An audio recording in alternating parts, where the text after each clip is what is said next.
அருமை இரட்சகருமாயிருக்கிறதான இயேசு கிறிஸ்துவின் ஈடு இணையற்ற நாமத்தினால் இந்த அதிகாலை வேளையில் உங்கள் யாவரையும் அன்போடு வாழ்த்து வரவேற்கிறேன்.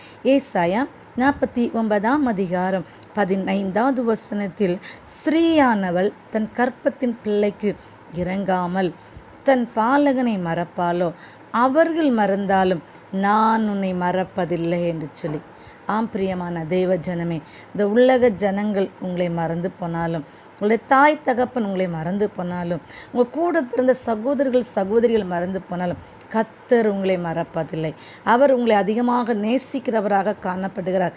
அநேக நாட்களிலே பல இரவுகள் தனிமையின் பாதையிலே, ஐயோ என்னை நேசிப்பதற்கு யாருமே இல்லையே, என்னை எல்லாரும் மறந்து விட்டார்களே, என்னுடைய பெற்ற தாயும் என் கூட பிறந்த சகோதரர்களும் என்னை மறந்து விட்டார்களே என்று சொல்லி அழுது கொண்டிருக்கும், வேதனையோடு இதை கேட்டுக்கொண்டு இருக்கும் எனக்கு அருமையான கர்த்தருடைய பிள்ளைகளை, இன்றைக்கு தேவன் உங்களை பார்த்து சொல்லுகிறார், அவர்கள் மறந்தாலும் நான் உன்னை மறப்பதில்லை என்று சொல்லி. ஏனென்று சொன்னால் அவர் உங்களை அவருடைய உள்ளங்கையிலே வரைந்து வைத்திருக்கிறார்.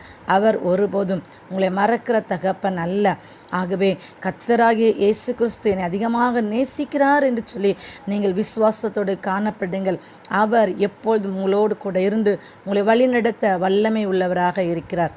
கர்த்தர் தாமே உங்கள் ஒவ்வொருவரையும் அபரிதமாய் ஆசீர்வதிப்பாராக. God bless you.